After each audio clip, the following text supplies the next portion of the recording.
그 고령층에서는 콜레스테롤 수치가 조금 높게 나와도 그렇게 예민할 필요는 없다. 이것부터 관리를 해야 됩니다.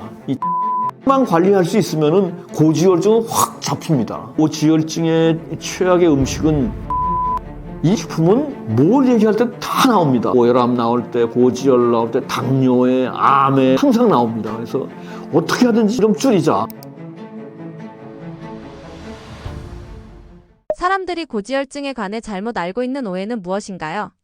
고지혈증은 정말 핫 이슈입니다. 아주 논쟁도 많고 뭐 이게 맞다 저게 맞다 뭐 정말 너무 많습니다. 근데 지금 거의 정리가 다 됐습니다. 이제 일반적으로 알고 있는 상식이 많이 좀 바뀌어야 됩니다. 지금 현재 나온 그 연구 결과들도 좀 말씀을 드리고 해서 잘못 알고 있는 오해부터 한번 풀어봅시다. 그래서 굳이 오해라기까지 할 건 없고 의학 상식과 의학에 대한 논쟁은 계속 바뀝니다. 이게 맞다, 이게 이렇게 돼서 이게 맞다고 얘기하다가 어느 날 또 이게 또 바뀌어가지고 또 다른 얘기가 나오고 해서 오해라고 이제 많이 얘기하는데 고지혈증은 현재 정확한 표현으로는 이상지질혈증입니다. 혈액 속에 지질이 이상하게 돼 있다. 이상지질혈증이 그중에 이제 콜레스테롤도 있고 중성지방도 있고 여러 가지 LDL, HDL도 있고 지질혈증이 이상하게 된 것이 이제 이상지질혈증입니다. 그래서 좀 더 정확한 표현은 이제 고지혈증보다 이상지질혈증입니다. 근데 간단히 이제 고지혈증이라고 하면은 보통 콜레스테롤을 얘기합니다. 전통적 정설은 2000년까지 포화지방을 많이 먹으면은 콜레스테롤이 많아져서 올라가서 심장 질환의 위험성이 커진다. 이게 거의 정설이었습니다. 그리고 일반 상식도 지금 우리가 거의 대부분 사람들이 알고 있는 게 이게 상식입니다. 포화지방 많이 먹으면 콜레스테롤이 올라가고 콜레스테롤이 올라가면 심장 질환 위험성이 커진다. 그래서 포화지방을 덜 먹고 콜레스테롤 약을 먹으면서 콜레스테롤을 낮춰야 된다. 이게 일반 상식입니다. 이거의 발단은 1960년에 미국 키즈 박사가 22개국에 대한 심장질환 사망 원인을 조사했습니다. 그런데 그 중에서 본인의 가설에 좀 안 맞는 건 빼고 7개국에 대한 그 결과만 가지고 선별했습니다. 심장질환으로 사망한 환자들 도대체 원인이 뭐냐 따져봤더니 이 심장질환으로 돌아가신 분들의 피 속에 콜레스테롤이 높다. 콜레스테롤이 높아서 동맥경화와 심장질환의 위험성이 높아진다. 이렇게 해서 1961년에 타임지 표지에 키즈 박사하고 사진 기사가 대문짝만 해놨습니다. 콜레스테롤이 높아져서 심장질환으로 사망한다. 그 이후부터 수많은 자료들과 TV 광고에 뉴스에 그다음에 천문학적인 돈의 흐름 이게 엉켜가지고 콜레스테롤 기준을 계속 낮았습니다. 60년 초반에 300이었습니다. 300이 250, 200 현재 200 언더로 가고 LDL은 100 이하로 가야 된다. 고혈압도 마찬가지. 지금 고지혈은 이거고 고혈압도 수축기 혈압. 수축기 혈압이 160이었는데 이게 140, 130, 현재 120입니다. 이렇게 되면은 뭐가 되냐면은 고지혈 환자, 고혈압 환자는 무지하게 많아집니다. 아니 수치가 내려가면 당연히 환자 수가 엄청나게 많아지고 약이 폭발적으로 팔립니다. 그래서 가장 많이 팔린 약 1번, 2번이 고지혈 약과 고혈압 약입니다. 그 약은 계속 먹어야 됩니다. 그러고 그거보다 좋은 제약회사의 행운은 없습니다. 약이 필요할 때는 먹어야 되죠. 하지만 약의 부작용을 일단은 알자. 뇌와 세포와 신경과 성호르몬의 부작용을 끼칩니다. 이것은 다시 다음번에 자세히 설명을 드리겠습니다. 이렇게 2000년까지 상식적으로 돼 있던 내용이 2010년 이후에 반박과 재해석이 계속 강하게 나타났습니다. 키즈 박사 연구 결과는 과학적 근거가 미흡하다. 왜 22개국에서 7개국 나머지는 왜 안 하느냐. 심장질환 환자를 보니까 콜레스테롤이 많아서 돌아가셨다. 이 상관관계지 인과관계가 연결이 안 된다. 원인과 결과가 연결이 안 된다. 그 다음에 포화지방은 그렇게 나쁜 것이 아니다. 이거 재평가가 필요하다. 그래서 지금의 연구 결과의 주조는 포화지방과 심장병 사망률의 직접적인 연관성은 약하다. 심장질환의 주 원인은 콜레스테롤이냐? 그것보다는 콜레스테롤 아니다라는 건 아니지만 그것보다는 과도한 당질, 혈당 스파이크, 혈당이 높아졌다 낮아졌다, 인슐린 저항 이런 것들이 심장질환의 더 주 원인이다. 간단한 예를 들어서 이렇게까지 설명합니다. 심장질환 환자 돌아가신 상태를 혈류를 보니까 콜레스테롤이 많아서 그래서 콜레스테롤이 원인이다. 이렇게 얘기하는 거는 뭐와 같으냐 하면은 화재 현장에 불이 나서 화재 현장에 가봤더니 소방자동차가 잔뜩 왔다. 야, 이 소방자동차가 화재의 원인이다. 이렇게 얘기하는 거랑 같은 얘기다. 콜레스테롤은 뭐냐 하면은 콜레스테롤의 작용은 우리 몸의 여러 가지 조직의 구성 주요 원료가 되지만 또 하나는 세포의 손상을 치료하는 데 콜레스테롤이 사용됩니다. 그래서 콜레스테롤이 늘어났다는 것은 몸의 세포의 어딘가가 손상이 많다는 얘기다. 그렇게 되는 겁니다. 그래서 그게 이제 현재 연구 결과의 주류가 이제 그렇게 흘러갑니다. 이게 또 나중에 어떻게 바뀔지는 모르지만 하여튼 이 의학 상식이라는 건 항상 고정된 건 없습니다. 항상 수정 보완되고 연구가 돼서 또 새로운 게 나오고 해서 계속 진보가 되는 거니까. 그래서 2014년도 타임지에는 버터가 표지 모델로 나왔습니다. 이 버터. 수십 년간 전문가들 엉뚱한 일을 했다. 포화지방과 콜레스테롤이 심장질환의 연관성은 사실은 불확실하고 별로 연관성이 없다. 여러분들도 많이 아시겠지만 몇 년 전에 미국 영양학회에서 정식 발표를 했습니다. 먹는 콜레스테롤은 더 이상 제한 권고 대상이 아니다. 달걀 옛날에는 하나 이상 먹지 말라 그랬는데 지금은 2개, 3개 먹어도 좋다. 얼마든 드십시오. 먹는 콜레스테롤. 이게 콜레스테롤은 사실 몸이 알아서 만듭니다. 간에서 85%를 만들고 먹는 음식에서는 15%가 조달됩니다. 그래서 콜레스테롤은 몸이 필요에 의해서 만들고 줄이고 하는 것이지 먹는 거에서는 15%밖에 안 됩니다. 우리 보통 한때 그랬죠. 저 식당 가서 이제 먹을 때 노른자 일로 빼고 새우 옆으로 빼고 이게 콜레스테롤 많아서 안 좋다. 그러던 겁니다, 이게. 그것이 지금은 괜찮습니다. 드세요. 사실 계란 노른자와 새우는 아주 좋은 영양분입니다. 그래서 지금까지의 핵심 논쟁, 그리고 최근 연구의 정설을 다 정리하고 딱 2가지를 얘기할 때 심혈관 질환의 원인은 콜레스테롤이라기보다는 정제탄수화물, 높은 당질, 초가공식품, 인슐린 저항성과 만성염증 때문에 더 심각한다. 그 다음에 고지혈증 약, 이게 스타틴 계열인데 파이자에서 나온 리피토가 이제 가장 높은 브랜드고, 이 스타틴 약을 복용하는 거에 대해서 과거에는 적극 권장을 했는데 지금 최근에는 고위험군, 콜레스테롤이 많은 고위험군 환자 외에는 조금 염려가 된다. 최근의 연구의 정설입니다. 또 하나는 왜 나이 먹을수록 콜레스테롤이 필요할까? 이것은 고령층에서 과도하게 콜레스테롤을 낮추면 더 역효과가 나기 때문에 지금 다시 한번 강조드리는 겁니다. 콜레스테롤이 높아지는 원인은 몸속에 염증과 손상이 많아지기 때문에 그걸 치유하기 위해서 콜레스테롤이 몸에서 생성이 되는 겁니다. 그러니까 세포의 손상과 소멸은 복구와 재생이 필요하고 거기에 콜레스테롤이 사용되는데 우리 몸의 생명의 기본 단위가 세포죠. 세포가 60조 개에서 100조 개가 있다고 하는데 우리나라 기준은 60조 개고 미국 기준은 100조 개인데 상상 이상의 숫자죠. 워낙 작으니까. 이 세포의 세포막을 구성하는 게 콜레스테롤입니다. 그래서 콜레스테롤은 생명입니다. 세포가 생명이지 않습니까? 세포의 막을 구성하는 게 콜레스테롤입니다. 근데 나이가 들수록 세포의 회복과 재생 횟수가 많아지겠죠. 왜냐하면 나이 들수록 자꾸 세포가 손상되고 염증이 생기고 자꾸 그러다 보니까 더 회복하고 재생하는 횟수가 늘어나겠죠. 그래서 몸이 알아서 콜레스테롤을 생성하는 겁니다. 고령층에서는 콜레스테롤이 자연스럽게 높아지는 것이 자연스러운 현상입니다. 그래서 수치가 조금 높게 나와도 그렇게 예민할 필요는 없다. 의학 상식은 자주 뒤집힙니다. 그리고 수정 보완되고. 그래서 식사할 때 콜레스테롤 섭취에 대해서 너무 예민할 필요까지는 없지 않느냐라는 겁니다. 고지혈증. 약 먹는 것만으로도 치료 가능한가요?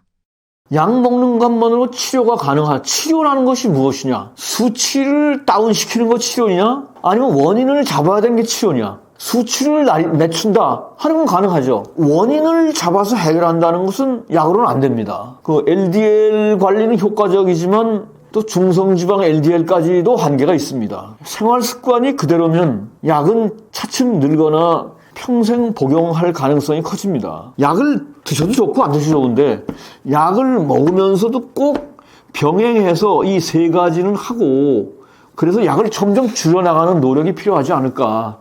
하여튼 뭐 식사는 계속 반복하지만 정제 탄수화물의 과도한 것, 당질의 과도한 것을 줄이고 가공식품을 최소화하고 가능한 한 자연식품으로 섭취하고 생선, 채소, 견과 올리브 중심으로 하고 생활 습관에서 운동, 뭐 복잡한 운동 빼고 우선 걸음을 조금 빨리 걸어. 빠르게 걷기가 상당히 좋습니다. 근력 운동은 고지혈증이 중성지방이 많이 쌓여서 생기는 건데 근력 운동이 중성지방 개선에는 아주 좋습니다. 또 체중을 빼야 되고 복부 지방을 줄여야 되고 특히 내장 지방 뱃살이 부자인 사람들은 이것부터 관리를 해야 됩니다. 이 체지방만 관리할 수 있으면은 고지혈증은 확 잡힙니다. 현실적인 결론은 고위험군, 심혈관 질환 병력이 있고 지금 콜레스테롤 수치가 너무 높아서 위험군에 속한 사람들은 약은 현재는 필수입니다. 약을 먹어서 좀 조절을 하면서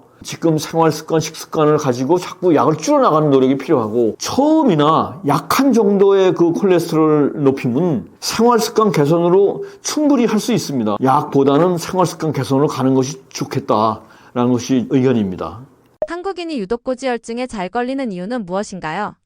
뭐 특별히 그렇게까지 뭐 크게 많이 더 걸린다까지는 없지만 주로 탄수화물 위주로 식사가 많습니다. 우리가 서구식보다는 탄수화물 비율이 좀 높습니다. 탄수화물 위주의 식사이기 때문에 중성지방이 좀 많이 쌓이고 뭐 음주야 뭐 다들 뭐 다른 나라도 다 하니까 근데 비교적 안주가 좀 뭐 고지방에 튀김이 많고 해서 이제 잦은 음주와 안주가 중성지방을 높인다. 그 다음에 내장 지방이 우리나라 사람들이 조금 더 심한 것 같습니다. BMI, 이거 뭐 몸무게와 키와의 그 비율 그 산정인데 비만 척도죠. 비만을 재는 BMI가 정상으로 나오더라도 복부 비만, 배가 이렇게 뚝 나온 사람들이 많습니다. 그것은 고지혈증의 직격입니다. 그 다음에는 체질적으로 동아시아인들이 뭐 서양인보다는 간에서 LDL, 나쁜 콜레스테롤 제거하는 효율이 좀 낮다고 합니다. 그 다음에는 뭐 이건 뭐 전 세계 공통 현상이지만 운동 부족과 오래 앉기. 그러면 근육이 자꾸 빠집니다. 근육이 빠지면은 혈액 순환도 나빠지지만 지방 대사가 나빠집니다. 그래서 쌓입니다. 자꾸 그 지방이. 그래서 이런 원인들에 의해서 고지혈증이 더 잘 걸리지 않나 이렇게 보고 있습니다. 고지혈증의 최악인 음식은 무엇인가요? 고지혈증의 최악의 음식은 이거 반복되는데 포화지방과 트랜스지방이 많은 육류들, 튀김, 뭐 가공식품. 이 가공식품은 뭘 얘기할 때 다 나옵니다. 고혈압 나올 때, 고지혈 나올 때, 당뇨에, 암에, 뭐 모든 저기 다 가공식품은 항상 나옵니다. 그래서 어떻게 하든지 좀 가공식품을 좀 줄이자. 근데 워낙 쉽게 접할 수 있고 뭐 맛있고 싸고 하니까 그냥 다들 많이 섭취하게 되죠. 뭐 전혀 안 할 수는 없지만 가능하면 좀 줄이자. 특히 소세지 이런 것들이 혈중 콜레스테롤과 중성지방을 높입니다. 그리고 음식의 조합의 문제가 또 나쁘다고 합니다. 뭐 우리가 너무 즐겨하는 삼겹살에 소주, 치맥, 빵 케이크에 설탕 프림 넣은 커피 이게 조합이 이게 나쁘다고 합니다.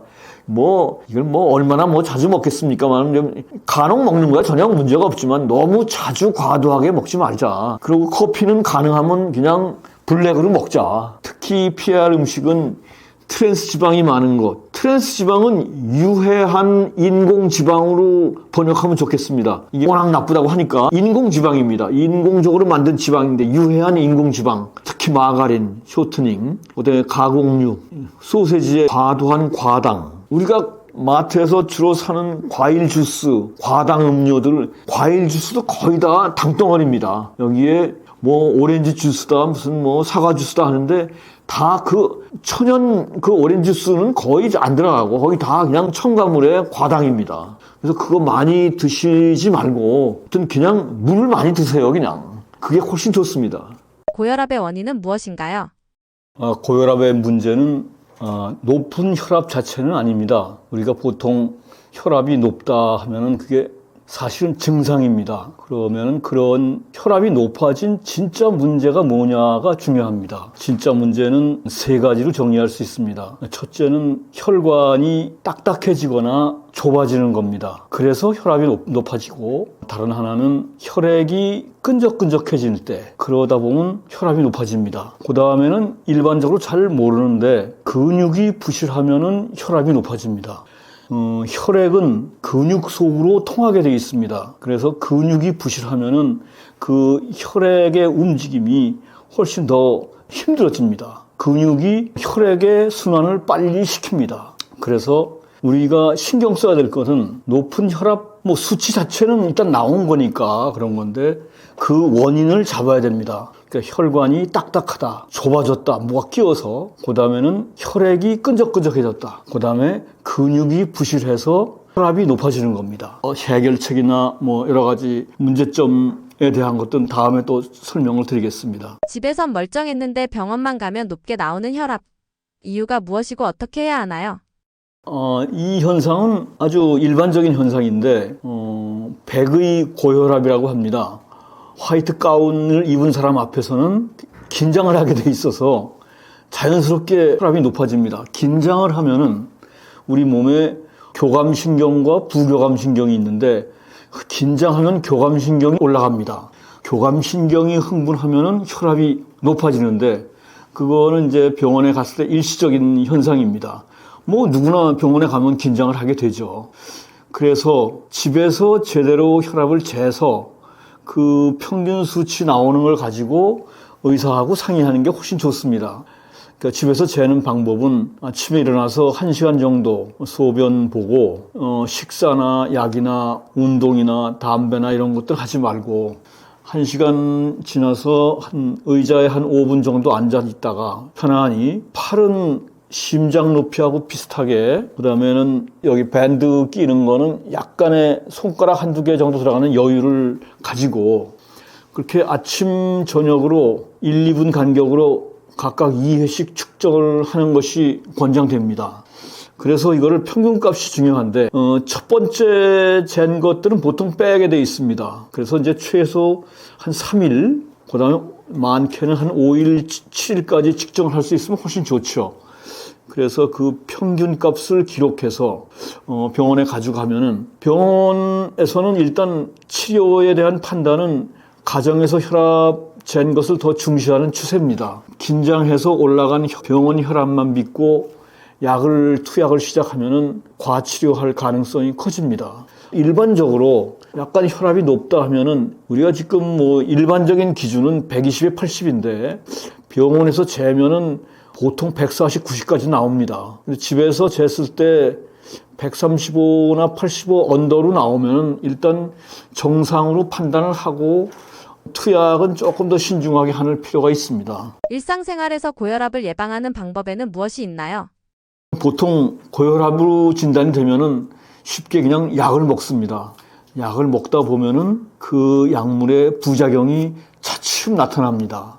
우선 이 혈압약의 부작용이라는 게 무엇일까? 혈압 약물이 어떻게 작용하는지를 우선 알아야 됩니다. 혈압약 종류가 많은데 크게 세 가지로 분류됩니다. 혈압이 높으니까 혈관을 확장하는 약이 있습니다. 그러면 혈압이 낮아지겠죠.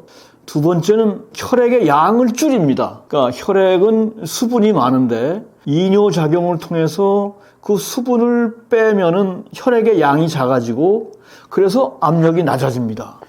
세 번째는 조금 더 심각한데 혈압을 높이기 위해서는 심장에서 박동을 해야 됩니다. 박동을 하는데 그 박동의 힘을 약하게 만듭니다, 약이. 그러면 혈압이 떨어지겠죠.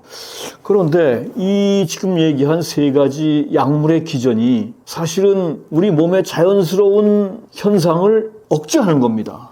혈관을 인위적으로 확장하고 강제로 물을 빼고 심장 근육 박동을 약하게 하고 그러면 심장에 무리가 가고 혈관에 무리가 갑니다. 그래서 혈압의 원인은 아까 말씀드린 대로 혈관이 좁아지거나 딱딱해지거나 혈액이 점성이 많아지거나 근육 부실의 이 세 가지 원인을 잡아서 약에서 졸업하는 방법이 제일 좋습니다. 약으로 의존하면은 계속 먹어야 되고 약이 투약량이 점점 더 늘어날 수밖에 없습니다. 왜냐하면은 원인이 음식과 운동 부족으로 생긴 것인데 해결을 약으로만 하면은 한계가 있고 그 해결도 음식과 운동으로 해결을 해야 됩니다. 여러 가지 책이나 인터넷이나 의사 선생님들 다 의견들이 여러 가지가 많은데 제가 그동안 쭉 정리한 것은 실행하기에 좀 간편하고 그리고 아주 실용적이고 그러면서 효과가 있는 거를 제가 정리해 본 겁니다. 저는 이쪽 전문가는 아니지만 책에 여러 가지 나온 내용들을 정리한 거고 특히 서양 의사들과 일본 의사들의 의견을 많이 반영했습니다. 가장 중요한 거는 운동입니다. 운동은 작게 얘기해서 몸을 자꾸 움직여야 됩니다. 움직이는데 우리가 운동하면 굉장히 심각하게들 생각하는데 작게부터 시작을 하는 것이 좋습니다. 그 운동은 근육 운동과 유산소 운동 공이 다 필요합니다. 특히 근육 운동이 더 필요합니다. 두 번째는 빨리 걷기. 시카고대 연구 결과에 의하면 보통 일반 사람들이 1분에 100보를 걷는데 플러스 14보 정도를 조금 더 빨리 걸으면은 몸 전체의 기능과 혈류가 10% 향상됩니다. 이 연구 결과가 있습니다. 저도 개인적으로는 좀 빨리 걷는 편인데 빨리 걷는 것과 느리게 걷는 것은 이 혈액순환의 차이가 꽤 큽니다. 그 다음으로는 손톱 지압이 있습니다. 실험을 하면은 이 엄지와 검지를 가지고 손톱의 뿌리, 양쪽 뿌리에 지압을 하는 겁니다. 이거는 일본의 그 유명한 면역학자 의사가 개발한 건데 이 손톱 지압을 하면은 자율신경의 균형, 그 자율신경의 균형은 교감신경과 부교감신경이 있는데 자율신경에는 교감신경은 흥분하고 긴장하고 하면은 자꾸 높아집니다. 교감신경이 높아지면은 혈압이 올라갑니다. 그리고 그 반대작용이 부교감신경입니다. 부교감신경은 쉬거나 좀 편안히 있거나 명상하거나 이럴 때 이제 부교감신경이 우위인데 그래서 사람은 항상 뭔가를 하게 되면 교감신경이 올라가게 되어 있습니다. 교감신경이 올라갔다가 쉬어야 되고 좀 천천히 캄다운을 하면은 부교감신경이 다시 오고 해서 이 자율신경의 균형이 건강의 핵심입니다. 그 자율신경의 균형을 가장 제가 지금 주장한 간편하고 실용적이고 효과적인 거, 전철에 앉아서도 좋고 집에서도 좋고 일하다가도 잠깐 쉴 때 이 손톱 뿌리를 이렇게 지압을 하면은 이게 교감신경을 다운시키는 겁니다. 그래서 부교감신경을 자극하고 그래서 자율신경의 균형을 잡는 겁니다. 또 하나는 바로 이 혈류가 보통 우리가 이제 혈류는 가장 말단이 이 손가락 끝과 발가락 끝, 그 다음에 뇌 끝, 이게 가장 먼 데입니다, 몸에서. 그래서 가장 혈류가 거기가 제일 느려요. 그 중에 하나, 이게 손톱 지압을 하면은 사실은 발톱 지압까지 하면 더 좋죠. 손톱, 발톱 지압인데 발톱은 이제 하기가 좀 불편하니까 손톱 지압을 하면은 혈류가 상당히 좋아집니다. 그러다 보면 면역력이 강화가 됩니다. 저는 하루에도 수시로 이걸 손톱 지압을 합니다. 전철을 애용하는데 전철 속에서 멍하니 있는 것보다 이걸 하는 게 훨씬 좋습니다. 이거를 추천컨대 꾸준히 몇 개월 하면은 많이 느낌이 좋아집니다. 하여튼 좋아진 개념이. 그 다음에 고혈압에 한해서 특히 추천되는 운동이 모관 운동입니다. 모관 운동은 들어놓아서 팔다리를 11자로 펴고 손가락, 발가락을 흔드는 겁니다. 그러니까 모관이 모세혈관의 약자인데 모세혈관의 혈류를 계속 지금 조금 아까 말씀드린 대로 손가락 끝, 발가락 끝이 몸에서 제일 먼 혈류이기 때문에 그걸 거꾸로 해서 털면은 이게 빨리 쭉 내려옵니다.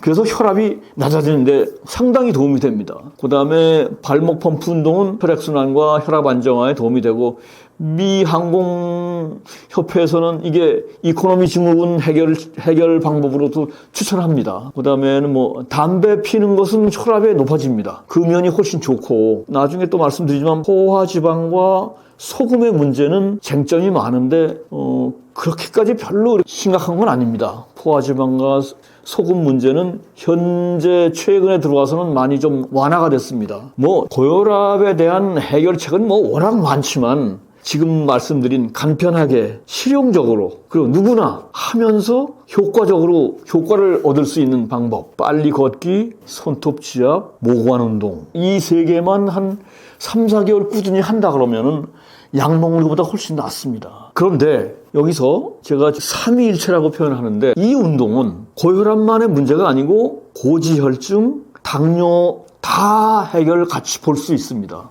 이게 혈류가 개선되는 거, 그 다음에 세포의 기능 이상을 해소하는 방법 중에 이제 여러 가지가 있는데, 그 당뇨나 고지혈이나 고혈압이나 그 근본으로 따져 들어가면은 다 원인은 체내의 혈류와 세포의 기능 이상입니다. 그래서 당뇨하고 고지혈 얘기할 때 다시 말씀드리겠지만, 지금 이것들은 고혈압만의 문제는 아니고 세 가지를 같이 잡을 수가 있다. 그래서 더 중요하고 실용적입니다. 고혈압의 치명적인 것들에는 무엇이 있나요? 이건 뭐 워낙 상식적으로 많이 알려진 것들입니다. 식습관과 생활습관으로 나눌 수 있습니다. 우선 먹는 거가 중요하죠. 짠 음식을 상시 과다 섭취하면은 나트륨이 과다가 돼서, 나트륨이 과다가 되면 혈액 속에 물이 더 들어옵니다. 나트륨을 중화시키기 위해서. 그래서 그러면 혈액의 양이 많아집니다. 그래서 혈압이 높아집니다. 그래서 이제 보통 짜게 먹지 말라는 얘기를 하는데, 그거는 뭐 일반 상식이죠.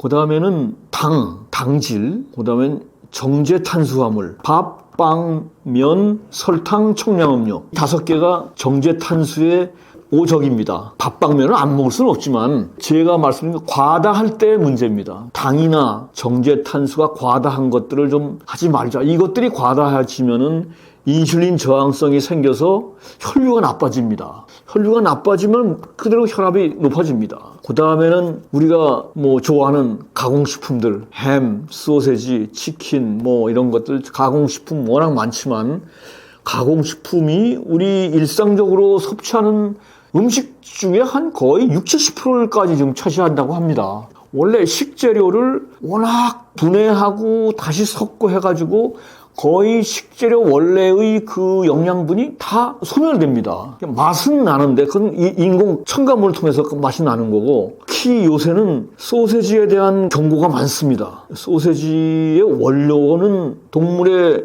신체 부위에서 나오는데 고기는 아니고, 거의 뭐 요새 뭐 코끝, 귀끝, 발, 손끝 이런데 부산물도 아니고 거의 쓰레기 같은 것들을 가지고 다 잘게 썰어가지고 그거를 다시 융합해서 나눈 거예요. 그게 소세지입니다. 맛은 고기 맛이 나도록 다 이제 첨가물을 하는 건데, 이 가공식품 중에서 가장 지금 직격탄을 받는 것이 소세지로 지금 지목을 받고 있습니다.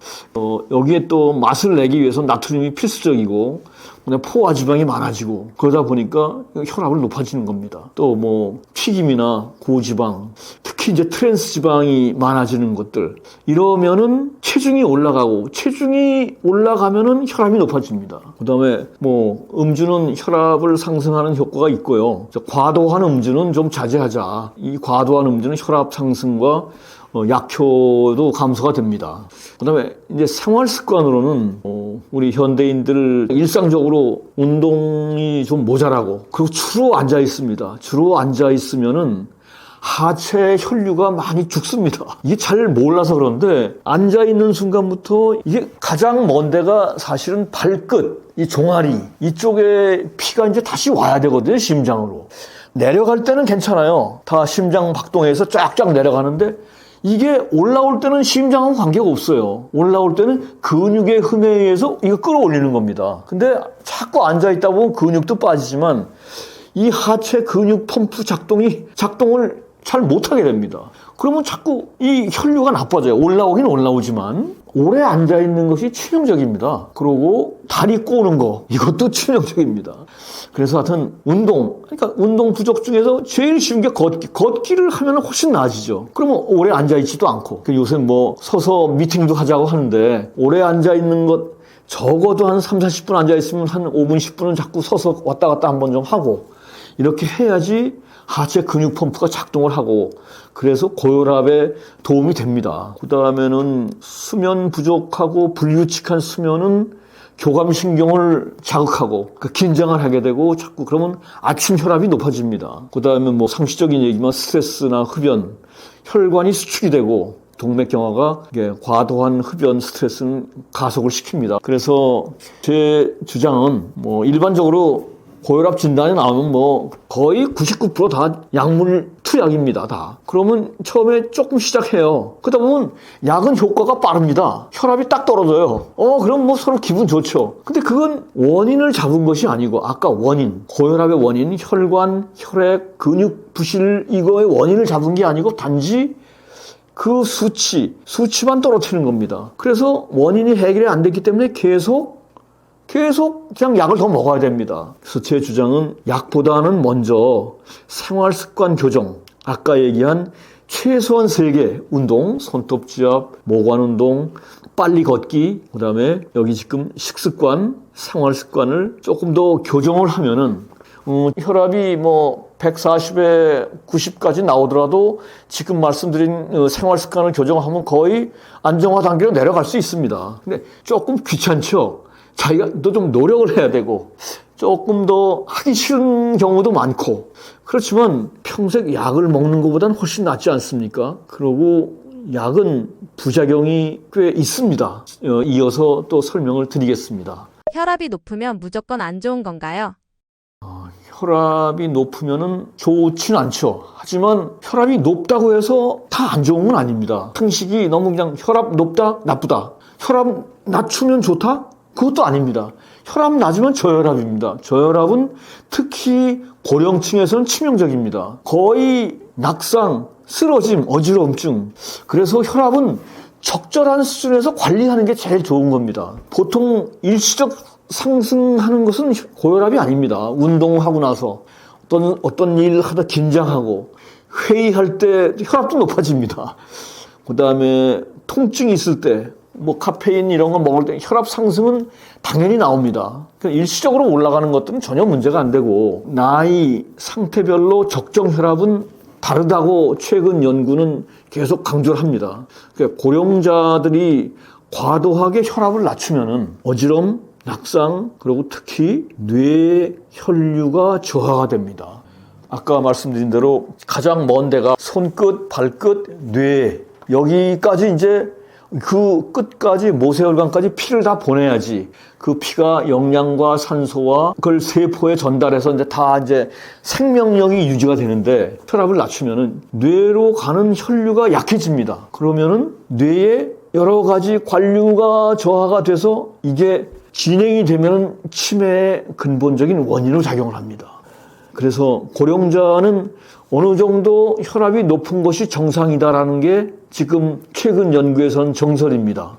일반적으로 우리가 혈압을 보통 기준치가 지금 120에 80까지 나와 있습니다. 이것은 젊고 건강한 사람을 기준으로 한 겁니다. 근데 일률적으로 다 적용을 해요. 그래서 고령자들도 120에 80에 맞춰서 사실은 140에 90 정도가 고령자들은 괜찮은데 그걸 약으로 120에 80 낮추면은 지금 말씀드린 이런 저혈압 문제가 나오기 때문에 여러 가지 이게 좀 미스매치가 됩니다. 또 하나는 증상 없는 숫자에 집착하는 함정이 있습니다. 우리가 이 고혈압을 관리하는 목적은 고혈압 숫자 자체가 아닙니다. 혈압 자체가 아닙니다.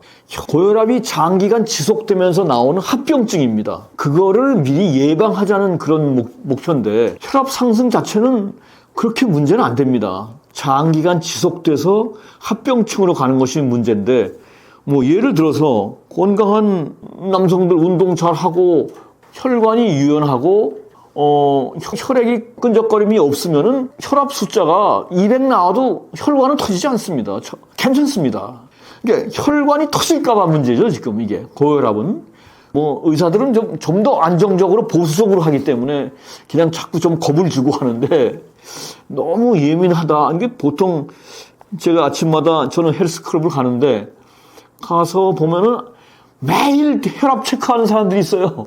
매일 혈압계에다가 그걸 놓고 오늘은 얼마 나왔고 어저께 얼마 나왔고 이거는 괜히 쓸데없는 그 과도한 염려입니다. 너무 예민할 필요 없고 너무 자주 체크할 필요도 없고 그냥 무조건 낮추기가 아니고 나에게 맞는 안정적으로 관리해서 증상이 없으면은 괜찮습니다. 보통 고혈압을 증상 없는 침묵의 살인자라고 얘기하는데 겁을 주고 하는데 아까 얘기한 약 대신에 생활 습관과 운동 그 몇 가지 운동들을 일상적으로 하게 되면은 훨씬 더 컨트롤이 됩니다. 의사들은 반대하겠지만 약간 높은 수준 139, 89, 140, 90 언더면은 좀 빨리 걷고 아까 얘기한 손톱지압, 모관 운동, 그다음에 음식과 생활 습관을 좀 관리하면은 금방 좀 조절이 됩니다. 그 약보다는 우선은 생활 습관으로 조절을 하고 그것이 잘 안 됐을 때 도저히 안 되겠다 하면 그때 가서 약을 먹으면 됩니다. 그래서 그렇게 하는 것이 좋지 않을까 생각합니다. 고혈압에 좋은 식습관에는 무엇이 있나요? 식습관에는 가장 많이 나오는 게 싱겁게 먹기, 나트륨 과다하지 않기. 그러면서 영양은 충분히 하고 채소, 과일, 통곡물 중심으로 먹자. 칼륨을 충분히 먹자. 요새는 이제 소금을 억제하는 것, 저염식보다는 칼륨을 충분히 먹는 것이 고혈압 관리에 더 도움이 된다고 합니다. 그 최근 연구 결과는 그런 것들이 훨씬 많이 나오네. 칼륨은 채소에 많습니다. 특히 뭐 시금치, 양배추 이런 데 특히 많고. 그래서 그런 것들을 충분히 먹으면은 뭐 소금 좀 짜게 먹어도 괜찮습니다. 칼륨이 나트륨을 같이 땡겨서 배출합니다. 그다음엔 설탕, 가공식품 최소화하고 그다음에 많이 강조하는 것은 간헐적 단식입니다. 간헐적 단식은 식사를 3번 해도 좋고 뭐 좋은데 식사를 1번 하고 그다음에 다음 식사에 하루에 1번은 좀 시간을 좀 늘리자. 그래가지고 공복 시간을 좀 확보를 하자. 공복을 확보를 하면은 여러 가지 몸의 기능이 훨씬 더 향상이 됩니다. 우리가 배가 고프지 않은데 또 때가 되면 밥을 먹고 또 12시인가 또 점심을 먹고 이게 배가 안 고플 때는 사실은 안 먹는 게 더 좋습니다. 이게 그냥 일반 습관이 되고 상식이 돼서 그런데 배가 안 고픈데 왜 먹습니까? 우리 몸은 원래 원시 시대부터 배가 고플 때 먹게 돼 있는 겁니다. 그래야지 이게 소화도 잘 되고 그다음에 다 영양분을 활태하는데 배가 안 고플 때 먹으면은 이게 과도한 영양분이 쌓여서 체지방으로 갑니다. 간헐적 단식은 저도 실천하고 있고 주장하는 거는 아침을 한번 건너뛰자. 젊었을 때는 열심히 뭐 일해야 되고 뭐 아침부터 또 바쁘고 하니까 더 먹어야 되겠죠. 근데 제가 주로 이제 말씀을 중장노년층에서는 아침 한 끼는 좀 이렇게 건너뛰면서 이 몸의 내장 기관도 좀 쉬고 그다음에 혈류도 좀 개선하고 해서 이 공복 시간을 늘리는 것이 사실은 고혈압에 상당히 좋습니다. 계속 먹어야 되는 것보다는. 그다음에 간헐적 단식은 다음에 또 설명을 드리겠습니다. 그다음에 권장식품은 뭐 워낙 뭐 인터넷에 많이 나왔으니까 통곡물, 두부, 콩, 견과류, 채소는 많이 특히 시금치, 브로콜리, 마늘, 특히 양배추가 강하게 추천됩니다. 마늘, 양파, 양배추 3대 혈관 이완 효과인데 특히 일본 의사들은 양배추를 아주 강추합니다. 양배추로 3가지를 다 잡는다. 고혈압, 고지혈, 당뇨를 양배추로 해결하기 뭐 책도 많이 씁니다. 아주. 그래서 양배추는 일상적으로 쉽게 접할 수 있고 값도 싸고 언제 어디서나 조달 가능하고 저도 하루에 한 번은 양배추를 좀 많이 먹습니다. 양배추가 고혈압뿐만 아니고 당뇨에도 상당히 좋습니다. 그다음에 가공식품 최소화하자. 그래서 식습관으로는 채소와 칼륨과 자연식을 늘리고 나트륨과 가공식과 술을 좀 줄이자. 이것이 이제 고혈압에 좋은 식습관으로 정리할 수 있겠습니다. 당뇨의 원인이 단순 혈당 문제가 아니라면 원인은 무엇인가요? 당뇨의 이슈는 혈당이 혈액 속에 당질 성분이 높다. 그건 현상입니다. 그것이 왜 나왔느냐? 그 근본 문제를 잡아야 되고, 근본 문제는 인슐린 저항입니다. 몸에서 인슐린, 세포가 인슐린을 받아들이지 않는 저항이 생기는 겁니다. 그럼 왜 생기느냐, 인슐린 저항이? 당질, 정제 탄수화물과 당질을 많이 먹으면 급격하게 혈액 속에 혈당이 높아집니다. 그러면 우리 몸은 그거 혈당을 내려야 되는 작용을 하는 호르몬을 인슐린을 분비합니다. 인슐린이 급격히 분비가 돼서 확 나옵니다. 혈당이 높아지면은 인슐린이 급격히 나옵니다. 그건 자동 현상입니다. 이거 당을 낮춰야 되기 때문에. 인슐린이 많아지면 당이 확 낮아집니다. 그러면 또 당질을 먹습니다. 그럼 또 당질 높아졌다가 인슐린이 많이 나와서 또 당질 낮아지고. 이게 파도를 탑니다. 혈당의 파도. 이게 스파이크입니다. 혈당이 높아졌다, 낮았다. 인슐린 나와서 낮았다, 또 높아졌다, 낮았다. 이 혈당의 스파이크의 폭이 클수록 혈관에 치명적입니다. 이 파도를 좀 작게 잠재우는 것이 필요합니다. 혈당 스파이크가 이렇게 과도하게 높아지면은 인슐린 저항이 생길 수밖에 없습니다. 왜 그러냐 하면 우리 몸의 구성이 다 세포인데 세포의 혈액을 통해서 영양분과 산소가 세포로 공급돼야지 세포에서 그걸 에너지화해서 생명력의 에너지를 이제 공급해줘야 되는 거죠, 세포가. 그런데 이 세포 속의 에너지 발전소가 이름이 미토콘드리아입니다. 미토콘드리아라는 그 기능이 세포 속의 작은 에너지 발전소인데 이 미토콘드리아가 혈액이 운반한 영양분과 산소를 받아서 에너지를 만드는 작용을 하는데 이게 과도한 혈당이 높아지면 과도하게 이 당질이 포도당이죠. 포도당이 공급이 되다 보면 미토콘드리아는 자기가 소화할 수 있는 한계를 넘으면 안 받아들입니다. 그래서 그 미토콘드리아 나 더 이상 안 받아들이겠다. 그렇게가 됩니다. 미토콘드리아도. 인슐린은 이 혈당을 세포 속으로 집어넣는 역할을 하는데 그래서 세포가 나 더 안 받아들이겠다는 저항성이 생기는 겁니다. 인슐린 저항성이 생기는 겁니다. 적절한 포도당은 다 들어가서 당연히 에너지화가 돼야 되는데 과도한 포도당, 지금 얘기한 건 다 과도한 당질, 과도한 탄수화물 때문에 미토콘드리아가 만세를 부르고 나 더 이상 안 받들겠다. 그러다 보면 이게 자꾸 장기화가 되고 습관화가 되면 세포의 기능 이상이 오게 됩니다. 그래서 이게 그렇게 나쁘다는 겁니다. 당뇨가. 지금은 이게 높아졌다가 낮아졌다. 그 다음에 일정 양이 높아지면은 미토콘드리아가 더 이제 나 안 받아들인다. 저항 생기고. 그러면 혈액 속에 혈당이 그냥 남아있습니다. 일로 안 들어가서. 혈당이 남아있으면은 이 혈당을 인슐린은 처리해야 됩니다. 인슐린의 주 임무는 혈액 속의 혈당을 낮추는 겁니다. 그래서 계속 생산을 해요. 췌장에서. 혈액 속에 혈당이 세포로 가서 에너지화가 안 되고 넘쳐가지고 여기 남아있으면 오줌으로 나오든지, 이게 당뇨죠. 오줌으로 나오든지 아니면은 이 혈당을 지방으로 바꿔서 몸에 쌓아둡니다. 이게 체지방입니다. 그래서 아까하고 연결이 된 게 과도한 당질과 과도한 탄수화물은 체지방으로 바뀐다. 혈액 속에 당이 세포 속으로 들어가서 에너지화가 되든지 아니면은 넘쳐나온 것들은 오줌으로 나가는 당뇨가 되든지 아니면 인슐린에 의해서 몸에 나중에 쓰이기 위해서 체지방으로 저장해 놓는 겁니다. 이게 간에 가서 지방간이 될 수 있고 몸에 가서 체지방이 되고 근육에도 쌓이고 복부 내장 지방에도 쌓이고 이게 다 여기 쌓이는 겁니다. 그래서 이제 현재 여기 문제는 미토콘드리아가 더 이상 나 기능을 못 하겠다 하고 이제 만세를 부르게 되는 게 이제 질병의 원인이 되는 겁니다. 그리고 혈액은 세포가 적정 수준의 포도당 이상은 못 받아들이니까 세포 속에 당이 많아지다 보면 혈액이 끈적끈적해집니다. 끈적끈적해지는 점성이 높아지고 이게 당뇨도 되지만 또 고혈압입니다. 아까 혈액이 끈적끈적해지면 고혈압이 된다는 얘기. 그래서 원인이 다 연결되어 있습니다. 이게 당뇨의 원인과 고혈압의 원인이. 그래서 당뇨도 뭐 약을 먹죠 보통. 근데 이것도 원인이 음식과 운동 부족입니다. 고혈압의 원인도 음식과 운동 부족, 고지혈의 원인도 음식과 운동 부족, 당뇨의 원인도 음식과 운동 부족입니다. 그래서 해결도 음식과 운동으로 해야 되지 않나 그렇게 강하게 주장을 합니다. 뭐 약을 먹는 건 뭐 간단하고 편하죠. 그럼 당뇨 수치 딱 잡힙니다. 근데 또 약을 안 먹으면 또 올라갑니다. 또 계속 약을 먹어야 됩니다. 이거는 뭐 이 세 개, 이게 3대 만성질환인데 고혈압, 고지혈증, 당뇨, 3대 만성질환. 그 원인도 똑같고 그 다음에 치료도 다 약으로 그냥 먹으면 수치는 내려가는데 원인은 안 잡히고 계속 장기적으로 먹어야 됩니다. 요즘 현대인들이 잘 모르는 당뇨 초기 증상에는 무엇이 있나요?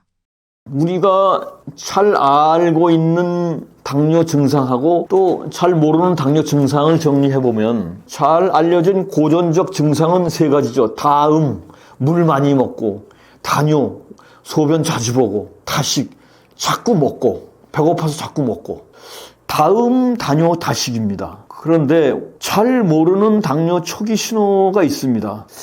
식후에 자꾸 졸립니다. 이게 아까 얘기한 혈당이 높아졌다 낮았다, 높아졌다 낮았다. 혈당 스파이크의 초기 신호입니다.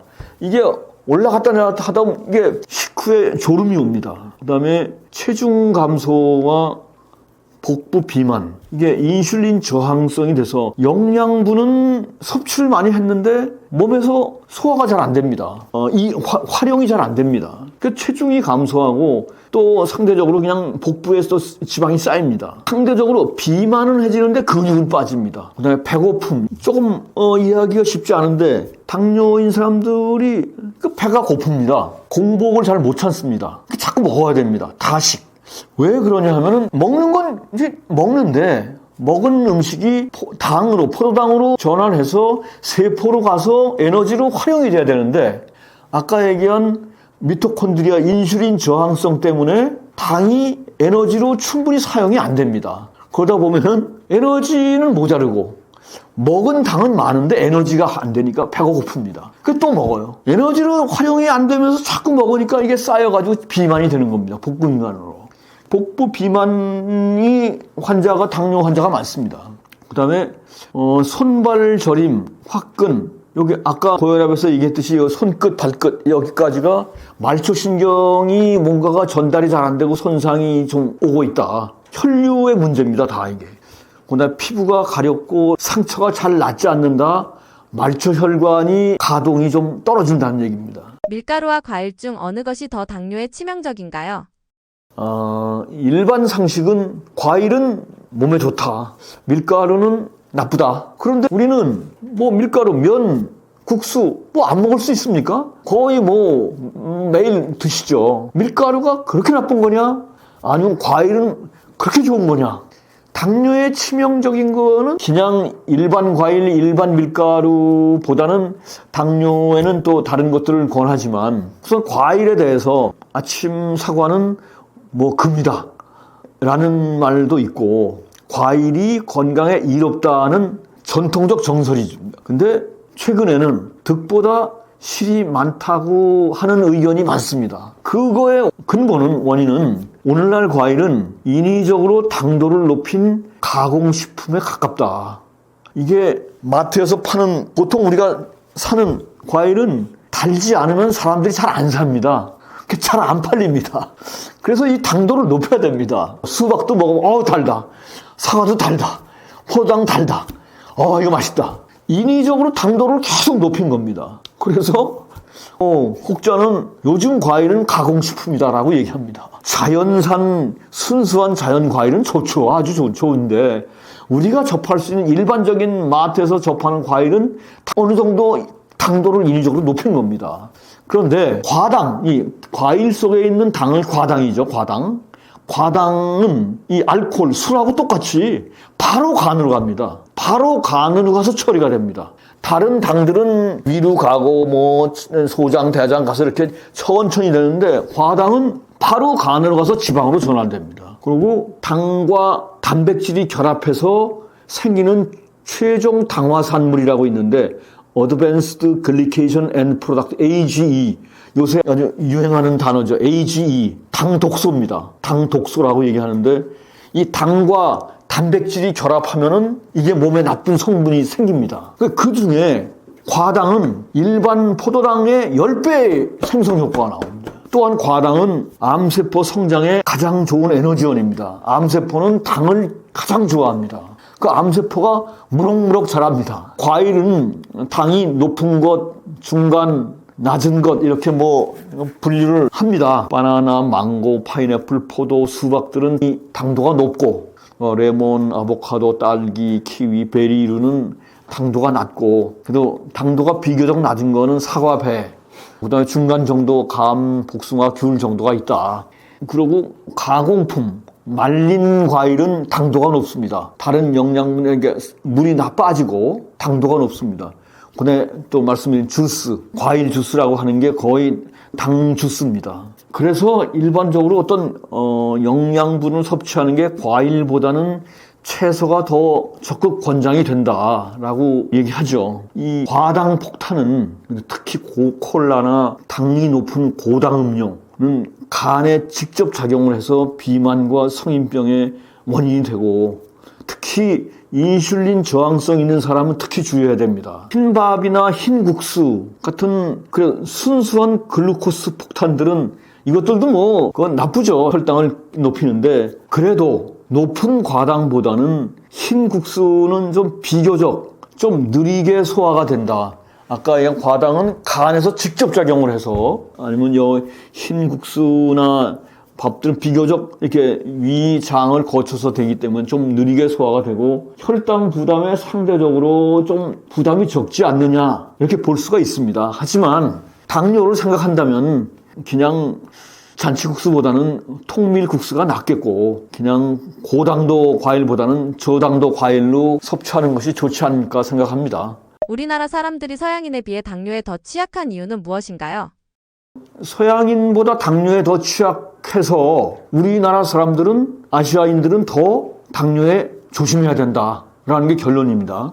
췌장의 크기가 작아서 췌장의 기능이 약합니다. 그러다 보면 인슐린 분비 기능이 떨어집니다. 이건 2018년에 분당 서울대병원 내분비 연구팀이 연구한 결과입니다. 서양인에 비해 결론은 췌장 크기가 12% 작고 인슐린 분비 기능이 36%가 저하가 된다. 그래서 당뇨병에 훨씬 더 취약하다. 더 조심해야 됩니다.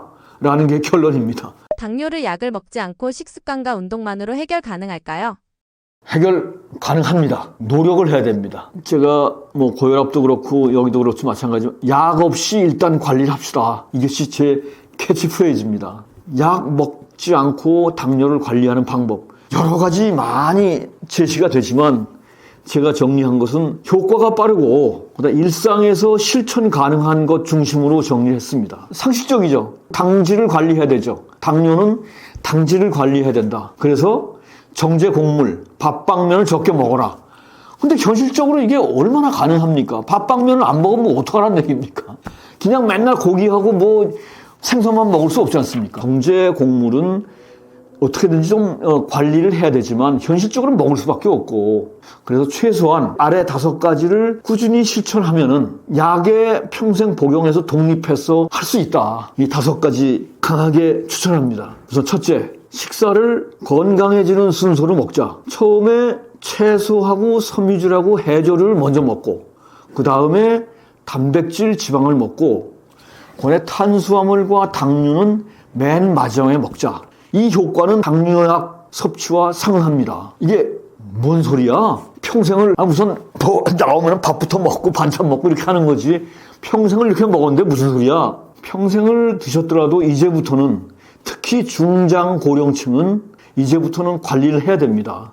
이 데이터가 정확히 나온 게 있는데 밥부터 먹은 거 하고 채소부터 먹은 거 하고 식후 30분 내지 60분에 혈당 차이, 혈당 스파이크, 파도, 혈당의 파도 차이, 혈당 오르는 순서가 정리가 됐습니다. 혈당 차이가 식후 30분, 60분 사이에 혈당의 높이 차이가 30, 50%가 차이 납니다.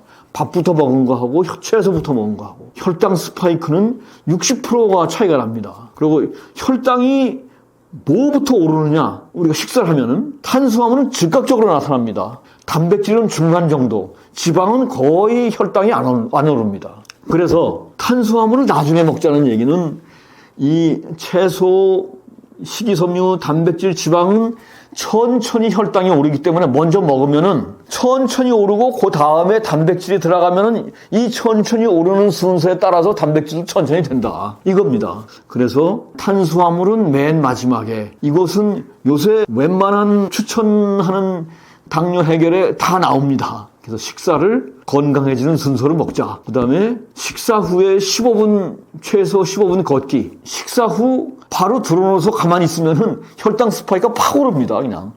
식사 후 걸어서 이렇게 쭉 한 15분 정도 걸으면은 혈당 스파이크가 좀 조절이 됩니다. 그래서 쉬운 얘기는 식당을 좀 더 먼데 예약을 해라.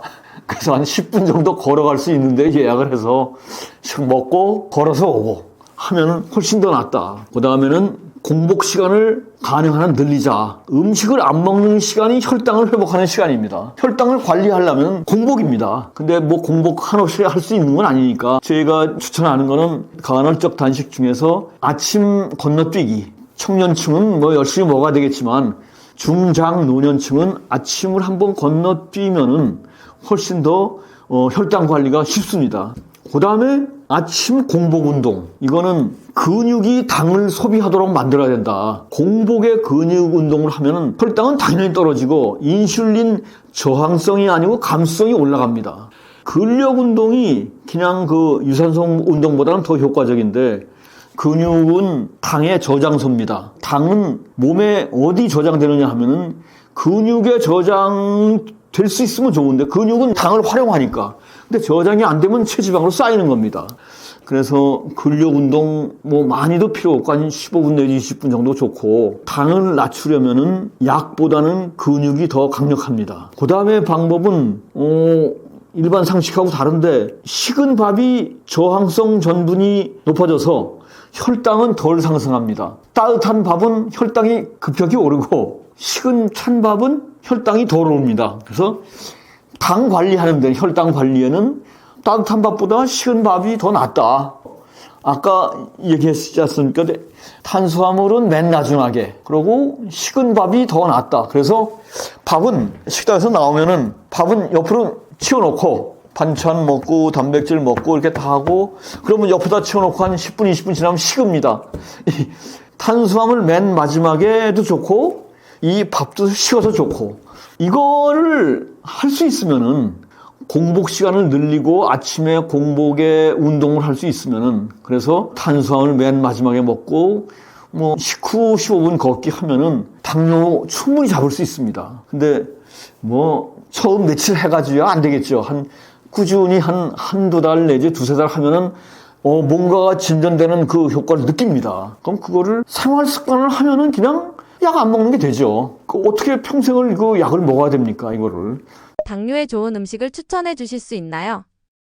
당뇨에 좋은 음식이 고혈압에도 좋고 고지에도 좋고 3대 만성질환에 다 공용되는 겁니다. 채소, 시금치, 상추, 케일, 양배추를 다시 한번 또 강조합니다. 특히 지금 말씀드린 이런 채소들은 식이섬유가 풍부하고 마그네슘이 풍부해서 혈당 상승을 저하시키고 포만감이 느껴집니다. 양배추로 당뇨를 잡자라는 것이 아주 유행입니다. 그다음에 곡류, 단백질 이런 현미, 잡곡밥, 고구마는 찐 게 좋다고 하고 혈당이 천천히 올라갑니다. 비교적. 그다음에 콩, 두부, 올리브유, 견과류가 추천됩니다. 피할 음식은 기름진 고기, 튀김, 정제 탄수화물. 정제 탄수화물은 밥빵면, 그다음에 설탕, 청량음료, 과당음료, 가공식품. 뭐 전혀 안 먹을 수는 없고 가능하면은 좀 줄이면서 신경 쓰자. 그래서 당뇨에서는 핵심이 적게 먹으라는 얘기 아닙니다. 영양분을 충분히 먹어야 되는데 적게 먹기보다는 혈당이 천천히 오르게. 그래서 탄수화물을 나중에 먹고 식은 밥을 먹고 이렇게 천천히 오르게 먹는 것이 방법이다. 그렇게 추천합니다. 50대 이후 노화가 시작되는 근본적인 원인은 무엇인가요? 일반적인 원인들은 여러 가지가 있지만 이 세포의 끝에 있는 텔로미어가 짧아지고 DNA가 손상이 되고 미토콘드리아가 손상이 되고 세포가 손상이 되고 산화 스트레스가 쌓이고 이런 것들 원인들 많이 있죠. 이것도 뭐 일반적인 상식이고 많이 제시가 되는데 다 아는 얘기들이지만 제가 오늘 강조하고 싶은 거는 다른 겁니다. 근육에 관한 문제입니다. 노화가 시작되는 근본 원인은 근감소증과 근지방증과 운동 부족입니다. 이 근감소증은 뭐냐 하면은 40대 이후부터는 자연스럽게 근육이 빠집니다. 1년에 1%씩 빠진다고 합니다. 그래서 70세가 되면은 전체 근육의 25%가 빠집니다. 지금 얘기하는 건 그냥 아무것도 안 하고 그냥 일상생활 할 때 90세가 되면은 근육의 반 이상이 빠집니다. 그러면 거의 움직일 수가 없습니다. 그러니까 근육이 30%가 이상이 빠지면 독립적인 생활이 쉽지 않습니다. 잘 걷지 못합니다. 근육이 없으면 움직일 수가 없습니다. 저도 이걸 연구하기 전에는 잘 몰랐는데 노인들 사망 원인 중에 세 번째인가가 폐렴입니다. 폐렴으로 돌아가신다? 그 옛날 얘기 아니야? 아닙니다. 주위에도 폐렴으로 돌아가시는 노인들 많이 계십니다. 폐렴이 왜 그게 그럴까? 폐렴이 근육의 문제입니다, 이게. 어떻게 되느냐? 그러니까 지금 이 근육이 빠지는 내용은 그냥 운동도 안 하고 그냥 뭐 차 타고 다니고 그냥 걷지 않고 그냥 이럴 때 그냥 이렇게 지금 자연스럽게 빠진다는 얘기고 이 숨을 쉬고 할 때 횡격막이 있습니다, 이게. 우리 가슴에. 횡격막을 움직이는 게 근육입니다. 속에 있는 근육입니다. 근육이 꼭 뭐 가슴, 팔다리에만 있는 게 아니라 내장 속에도 다 근육이 작용합니다. 내장이 움직여야 되기 때문에. 이 횡격막이 움직이고 그다음에 이 저작 기능, 씹고 삼키는 거. 이것도 근육입니다. 근육이 약하면은 씹고 삼키는 게 잘 안 됩니다. 그래서 이 근육이 빠지다 보면은 한쪽 팔다리만 빠지는 게 아니고 여기까지 다 빠집니다. 그래서 노인이 되면 삼키고 씹고 삼키고 숨 쉬는 기능이 떨어집니다. 그러다 보면 우리가 먹은 음식이 젊었을 땐 전혀 모르지만 자꾸 사례가 들립니다. 사례가 들린다는 얘기는 기도로 음식이 넘어가는 겁니다. 이게 제대로 삼키고 제대로 씹고 제대로 횡격막이 움직이면은 음식은 식도로 넘어가야 되고 숨 쉰 산소는 공기는 기도로 넘어가야 되는데 이게 근육이 약해지다 보면 이게 조절이 잘 안 돼가지고 음식물이 기도로 넘어갑니다. 그럼 폐로 들어가서 염증이 생깁니다. 이게 노인성 폐렴입니다. 노인성 폐렴이 아주 많습니다. 폐에 염증이 생기면은 더 숨은 못 쉬고 자꾸 기침하고 근육이 빠지다 보면 기침도 하기 힘듭니다. 이게 기침 한번 하려면 근육이 있어야 되는데 기침도 못하고 그냥 목소리로 잘 안 됩니다. 이게 특정 원인을 잡기 힘든데 원인이 근육이다. 또 하나는 근지방증. 근육은 근육 속에 혈관은 근육을 통해서 다 움직입니다. 근육 속에 혈관이 다 박혀 있습니다. 그래서 근육은 혈당을 흡수하고 소모하고 이 역할을 하는데 근육이 빠지다 보면은 그 빠진 자리를 지방이 채웁니다. 자리가 비어있지 않습니까? 아까 과도한 당질 혈액 속에 있는 걸 어떻게든지 몸에다 채워넣어야 된다.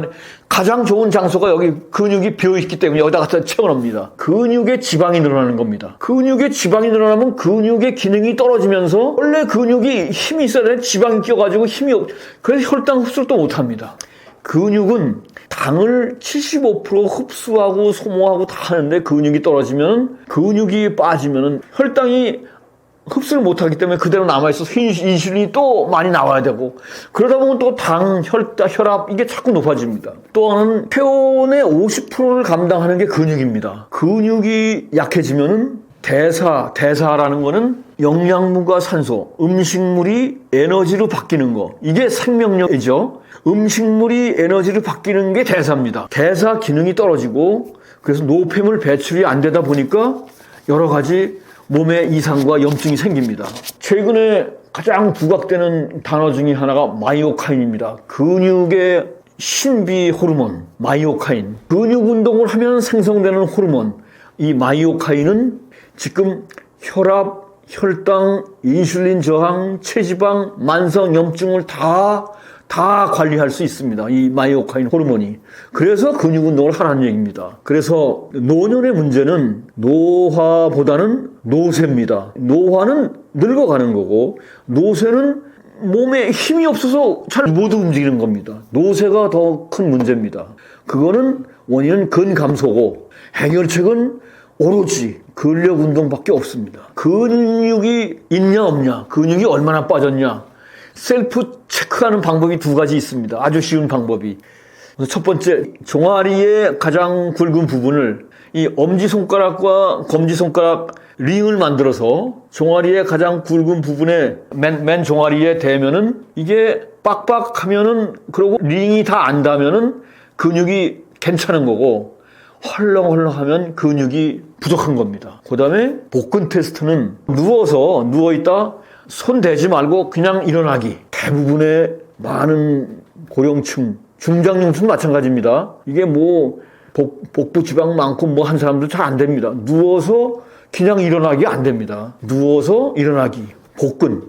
적어도 종아리 테스트하고 복근 테스트를 해서 이게 잘 되지 않으면은 근육 보강 운동을 해야 됩니다. 그래서 이게 다 연결되는 건데 이 만성 질환, 아까 고혈압, 고지혈, 당뇨, 근감소, 근지방, 치매 예방을 위해서는 근육이 유지가 되고 증가가 되어야 되는데 그 방법은 다른 방법이 없습니다. 약도 없습니다. 이건 근력 운동하고 단백질 섭취 이 방법밖에 없습니다. 그래서 근감소증은 뭐 이것도 질병이라고 얘기합니다. 요새는 근육이 없어지는 병입니다. 정상인도 40 이후로 1년에 1%씩 감소하는데 1년에 1%씩 감소하는데 특히 고령층에서 여러 가지 이유로 해서 병상에 계속 누워있다 보면 하루에 0.5%씩 감소한다고 합니다.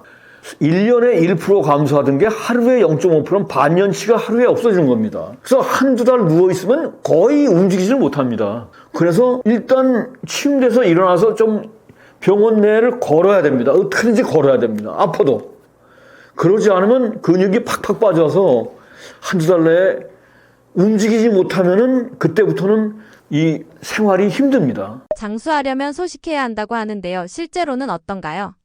소식은 건강 장수에 많이 장려되는 식습관 중에 하나죠. 영양 과잉 시대에 사는 우리 현대인들은 소식이 필요합니다. 그런데 고령층에 관해서는 다시 생각해 봐야 됩니다. 나이 들면서 문제는 노화, 늙어가는 것만이 문제가 아니고 노쇠가 더 큰 문제입니다. 노쇠는 신체 기능이 급격히 저하가 되는 겁니다. 소식을 하면은 노화를 늦추는 데는 뭐 좋겠습니다만 노쇠를 막기는 힘듭니다. 영양 부족, 근육 손실, 뼈 손실, 그래서 노쇠 위험이 커집니다. 소식을 하면은. 고령자는 단백질 공급이 잘 안 되면은 근력 유지가 힘듭니다. 제 주장은 노년기 건강을 위해서는 적절히 먹되 단백질을 잘 챙기고 어떻게든지 잘 움직이자. 체중보단 체력이 더 중요하고 칼로리보다는 단백질이다. 그래서 뭐 많이 먹으라는 얘기는 아니고 제대로 먹고 꾸준히 운동하는 것이 베스트입니다. 그래서 요즘 뭐 자주 또 나오는 얘기가 약간 통통한 게 장수에 좋다고 또 나옵니다. 근데 약간 통통한 것만 얘기하고 운동 얘기는 안 합니다.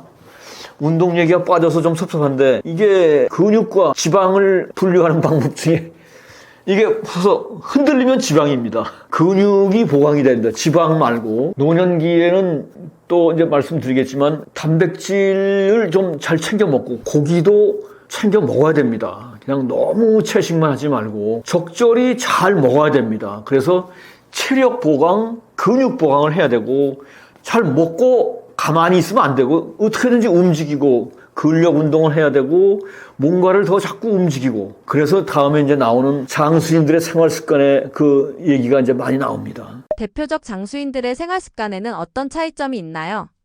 장수인들의 생활 습관은 가장 유명한 연구 결과가 세 가지가 있습니다. 블루존이라고 해서 세계적인 장수마을 연구, 블루존 연구가 있고 그다음에 보스턴 의대에서 100세인 연구, 100세 이상 장수하시는 분 2,000명 상대로 연구한 게 있고 그 다음에 하버드 의대에서 100세 이상 장수 노인들을 분석한 게 있습니다. 이 세 가지가 가장 신뢰할 만하고 유명한 장수촌 얘기입니다. 블루존, 세계적인 장수마을, 이탈리아, 오키나와, 볼리비아, 멕시코, 대여섯 가지, 이렇게 다섯 가지 얘기하는 데도 있고 있는데, 댄 뷰트너라는 내셔널 지오그래픽 탐험가가 이 블루존을 다 탐험을 했습니다. 의사들 다 데리고. 그래서 이 블루존에서 이 오래 사시는 장수인들의 특징을 정리한 게 한 6, 7가지로 정리가 됐습니다. 특정 근력운동보다는 일상생활에서 활발한 활동을 하고 어떻게든지 걷는다. 그 다음에 스스로 의미 있는 일을 찾고 작은 일이건 큰 일이건 목적의식을 가지고 행동한다. 그 다음에 스트레스 수준이 낮고 여유롭게 생활을 한다. 가족과 공동체와 유대가 강하고 식단은 생각보다 굉장히 다양하다고 합니다. 고기를 많이 먹는 사람, 채소만 먹는 사람, 계란을 5개 먹는 사람, 안 먹는 사람 너무나 다양하다고 하고 하지만 식물성과 양질의 음식 위주다. 특징 하나는 또 콩을 즐겨 먹는다. 콩 종류는 상관이 별로 없더라. 그 다음에 보스턴 의대 펄 교수가 리드하는 2,000명 백세인 연구팀은 1,000명 장수인 100세 이상 장수인을 분석해보니 비만한 사람은 없더라. 남성들은 보통 다 야윈 체형이야. 그 다음에 대부분 거의 금연이더라.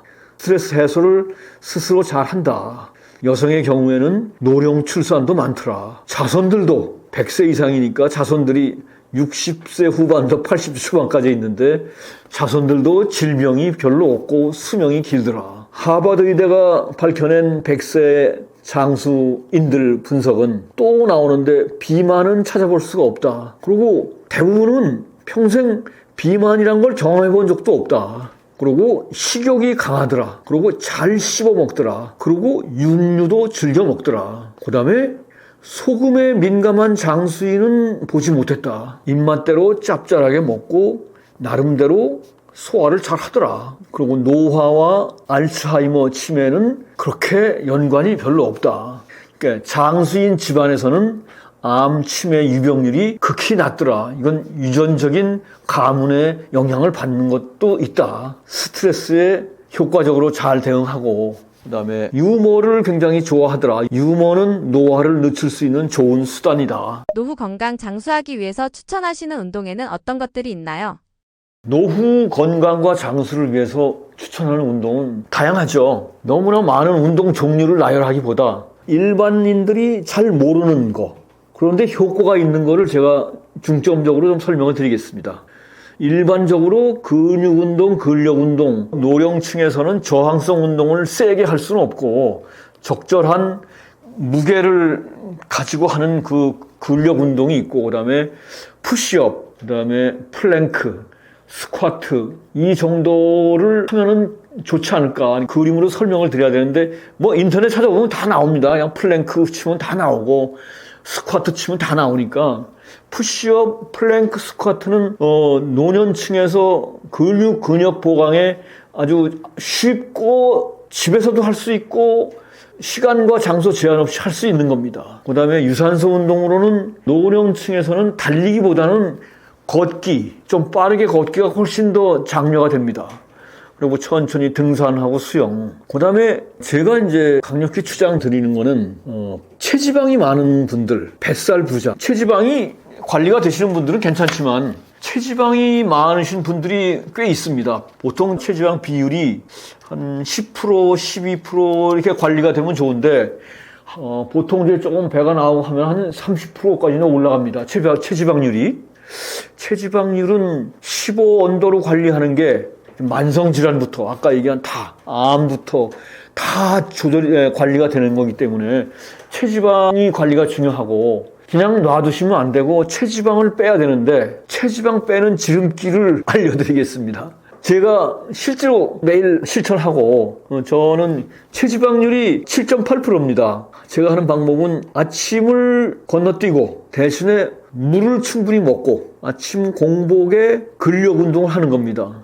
헬스장에서. 아침 공복의 근력 운동 3단계는 공복을 유지하면 인슐린이 낮아지고 체지방을 쓸 수가 있습니다. 몸에 쌓여있는 체지방을 공복이기 때문에 쓸 수가 있습니다. 이게 아침을 먹고 끼니를 먹으면은 그 먹은 그 음식부터 사용하게 돼 있습니다. 쌓여있는 체지방을 사용하지 않고 몸에 들어온 것부터 사용하게 되기 때문에 쌓이는 체지방을 쓸 수가 없습니다. 근데 공복이 되면은 들어온 음식물이 없기 때문에 쌓여있는 체지방을 끌어서 씁니다. 그 다음에 물 서너 잔을 충분히 먹으면은 몸의 대사 스위치가 이제 켜지고 근육 운동을 15분, 30분 하면은 공복의 근육 운동이니까 들어온 음식물은 없기 때문에 쌓여있는 체지방을 끌어 쓰기 때문에 그래서 체지방이 감소가 됩니다. 밥을 먹어서 인슐린을 깨우지 말고 아침에 지방을 깨우자. 아침을 건너뛰는 걸 제 간헐단식 중에 이제 좋은 방법으로 추천하고, 그 다음에 내장이 휴식과 충전을 할 수가 있고, 그 다음에 공복 운동을 해서 체지방이 빠지고, 그 다음에 고령층에서는 이제 점점 문제가 되는 변비 현상이 있습니다. 변비 현상이 있는데 이거를 하면은 아침에 공복과 물 마시고 근력 운동하면 쾌변입니다. 그래서 거의 아침에 쾌변이 100%입니다. 이건 뭐 제가 실제로 실천해서 확인한 거기 때문에. 그 다음에 추천드리는 게 동양의학 3대 양생법입니다. 간편하고 시간, 장소 제약 없고 효과도 좋은 거. 이 수천 년 동양에서 맹맥히 전해 내려온 동양의학 양생법입니다. 이거는 뭐 꼭 운동이라기보다 노년의 건강관리의 핵심입니다. 고치법. 이 위아래로 맞추는 거. 윗니, 아랫니 40번 가볍게 차츰 세게 한 10번 하고 조금 쉬었다가 또 한 10번 하고 위아랫니 맞추기. 이거는 잇몸 강화와 치아에 연결된 신경과 혈류가 뇌에 그대로 연결이 됩니다. 그래서 이 뇌 건강과 치아 건강에 그렇게 좋다고 합니다. 이거는 중국 역대 황제 중에서 가장 장수한 청나라 건륭 황제의 건강법 10상사물 10개는 항상 하고 4개는 안 하는 거. 그 중에 1번이 고치법입니다. 그 다음에 퇴계 이황 선생이 70세까지 장수, 그 당시 70세까지 했으면 굉장히 장수한 겁니다. 근데 퇴계 선생은 어렸을 때부터 굉장히 약했다고 합니다. 약해서 항상 골골하고 했는데 건강 관리를 잘해서 70세까지 장수하셨는데 그 건강 비결이 활인신방에 다 나와 있습니다. 퇴계는 평생을 고치법을 해서 건강 관리를 했다고 써 있습니다. 두 번째, 회진법. 침은 동양에서는 아주 귀중한 영양 자원으로 취급합니다. 침을 옥천, 구슬옥자의 샘천자, 금진옥액, 감로수, 아주 달 이슬 같은 신수, 신비로운 물 이렇게 표현을 합니다. 이 침 속에는 면역력과 자가치유력이 있습니다. 항균 물질이 있고 노화 방지 파로틴이 있고 항산화 물질 코엔자임 Q10 코큐텐이라고 요새 돈 들여서 사 먹자고 하는데 침을 아끼고 회진법은 침을 뱉지 말고 침을 삼키는 겁니다. 여기 입에 고여있는 침을 삼키는 겁니다. 그리고 저절로 뭘 하다 보면 침이 좀 고여있으면 삼키는 겁니다. 이 침 속에 이러한 좋은 성분이 있기 때문에 이거를 몸으로 자꾸 회진시키는 거. 침을 다시 삼키는 거. 저도 이 동양의학 이 양생법을 보고 나서부터 침을 안 뱉습니다. 침을 삼켜. 그러면 나름대로 이 항균 물질과 항산화 물질이 저절로 여기 내 몸에 저장이 됩니다. 침을 잘 모르는 사람은 침을 자꾸 뱉는데 침은 귀중한 자원입니다. 그 다음에 항문운동. 이것이 가장 강추하는 것인데 제항공으로도 불립니다. 이거는 항문 수축 운동입니다. 방광과 배뇨 기능을 올리고 생식 기능 질병 예방과 치료에 아주 효과가 좋습니다. 서양에서도 케겔 박사가 이걸 아주 강추를 하고 있어서 서양에서도 케겔 운동이라고 유명합니다. 서양에서 얘기하는 케겔 운동, 골저반 운동, PC 근육 운동. 동양에서는 항문 관략근 회음부 운동, 항문 조이기. 그냥 항문을 조였다 풀었다 조였다 풀었다 한 번에 10번 그 다음에 조금 쉬었다가 또 10번 수시로 아침에도 하고 저녁 때도 하고 화장실에서도 하고 전철에서 서서도 하고 이것이 효과가 뭐냐 하면은 신체의 기를 보존하고 강화하는 겁니다. 동양의학은 항상 기순환과 기보존이 중요한데 항문은 우리가 큰 볼일을 보고 나면은 우리 몸에서 기가 가장 빨리 빠져나가는 길이 대변입니다. 대변은 중요한 기능이죠. 우리 몸의 해독작용의 7, 80%를 담당하고 있는 대변인데 근데 볼일을 보고 나면 기가 확 빠집니다. 그래서 기를 다시 보존하고 다시 항문을 조이고 풀고 조이고 풀어서 그 항문이 이 관략근이 힘을 가지고 있으면은 하단전에 단전이라는 데가 하단전이 어디냐면 배꼽하고 이 생식기 위에 이 골반뼈 있습니다. 요 사이가 이게 다 하단전입니다. 배꼽하고 골반뼈 사이가 거기 이제 기해열이 있는데 거기에 단전 우리가 단전 호흡할 때도 여기다 모으는 건데 단전의 기를 모아줍니다. 항문 조이기를 하면은 이 단전의 기가 모아집니다. 이 나이를 먹으면 이제 누구든지 고민하는 전립선, 요실금, 성 강화 여기에 이것이 다 좋습니다. 그다음에 하복부 질환 이게 다 연결이 되는데 이게 항문 바로 위에 방광과 항문 사이가 이게 동양의학에서 얘기하는 혈자리 회음혈이 있습니다. 회음혈이 이게 하복부의 혈액순환, 기순환의 중심이 되는 데입니다. 이 회음혈, 그 다음에 전립선, 그 다음에 고환, 생식기, 5대 생식기, 여기 건강 관리에 가장 쉽고 효과가 좋은 항문 운동입니다.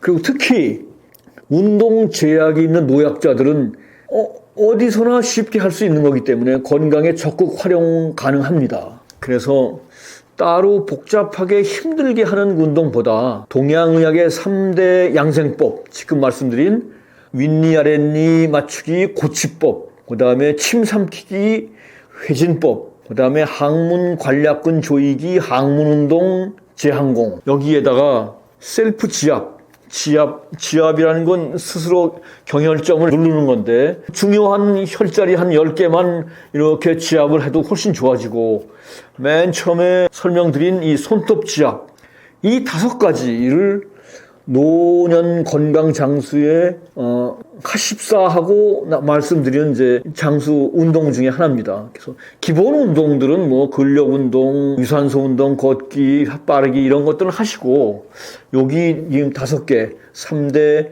동양의학 양생법과 지압은 겸비하시면 훨씬 더 효과가 좋을 겁니다. 또 한 가지는 동양의학에서 강조하는 것은 두한조격일입니다. 머리는 차갑게, 발은 따뜻하게, 하복부는 따뜻하게, 머리는 차갑게. 그리고 몸에 질병이 생기고 뭐가 안 좋으면 이 열이 위로 올라와서 열이 나고 머리가 아프고 머리가 뜨겁고 가슴이 뜨겁고 밑은 차갑니다.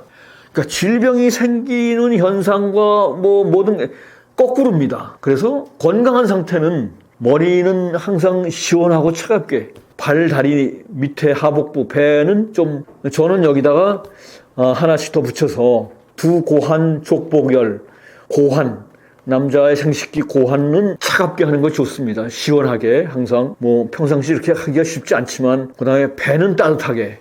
그래서 아침에 샤워할 때도 따뜻한 물에 샤워를 하는 건 좋은데 머리를 헹굴 때는 좀 차가운 물로 하는 것이 좋습니다. 머리도 덜 빠지고 머리도 상쾌해지고 두한조결 이것이 동양의학의 맹맥히 흐르는 건강법 중에 하나입니다. 저는 미국 경영 컨설팅 회사의 컨설턴트로 한 15년 일했고 그다음에 동양그룹, 동양매직 사장과 동양그룹 부회장을 역임했고 그다음에 은퇴해서 지금은 암, 당뇨, 고혈압, 고지혈 등의 만성질환을 전문 치유하는 전문 힐링 병원을 준공하고 오픈 준비 중에 있습니다. 저희 부모님은 장수하셨고 저희 처가 쪽에 장인 장모께서 병원의 잘못된 처치로 인해서 어이없이 돌아가셨는데 그러다 보니까 이 건강장수라는 문제에 대해서 책을 읽게 됐고 읽다 보니까 너무도 갑론을박이 많습니다. 이 전문가들인데 다 이 사람은 이게 맞다고 그러고 저 사람은 아니다. 그게 아니고 이거다. 너무나 많습니다. 그래서 읽다 보니까 이걸 어떻게 정리를 해야 되겠는데, 아니, 뭔가 결론을 내야 될 거 아니에요. 그냥 이 사람은 이게 맞다고 책을 쓰고, 이 사람은 또 이게 맞다고 책을, 그래서 어떡하라는 얘기입니까, 우리가. 그래서 뜻하지 않게 책을 많이 읽게 됐습니다. 건강장수에 관련된 책을 천여 권을 독파하게 됐고, 그 이유 중에 하나는 제가 하는 말이 뭐 의사도 약사도 아니고, 야, 네가 뭔데 건강에 대해서 얘기를 하느냐. 저는 저의 말을 믿으라는 얘기가 아니고, 이 많은 유명한 책들을 쓴 외국, 일본, 국내 의사들의 말을 믿어라, 이런 얘기입니다. 책을 통해서 제가 얘기를 하는 거고, 그래서 읽다 보니까 이렇게 많이 읽게 됐고, 차제에 이걸 정리를 해서 한 권의 책으로 정리를 하게 됐습니다. 그래서 지난 5월에 출간을 하게 된 것이 건강장수 120세라는 책입니다. 제가 이 책을 쓰면서 그래서 결론이 뭐냐, 건강의 핵심은, 저는 뭐 다른 의견들은 워낙 많으니까 저는 두 가지입니다. 좋은 혈액과 원활한 순환입니다. 질병의 핵심은 혈액의 질이 어떠느냐, 좋은 혈액이냐 나쁜 혈액이냐, 그다음 혈액이 순환이 잘 되느냐 못 되느냐, 여기에 다 귀결이 됩니다. 급성 질환들, 뭐 사고가 나서 다치고 뼈가 어떻게 되고 뭐 그런 것들은 아니고, 만성 질환, 고혈압, 고지혈, 당뇨, 악성 신생물이 암이죠. 암, 이런 자가면역 질환, 이런 만성 질환들의 문제는 다 이걸로 귀결이 됩니다. 혈액의 질이 좋아야 되고, 혈액의 순환이 잘 돼야 되고, 이러면은 거의 문제가 없습니다. 문제는 여기서 생기는 겁니다. 그것이 무엇이냐를 봤더니, 뭐 상식적인 데서 풀어갑시다. 생물과 무생물의 차이는 생명이 있냐 없냐의 문제입니다. 생명력이 있냐 없냐. 그 생명력은 뭐냐? 에너지가 있냐 없냐. 에너지는 어떻게 나오느냐?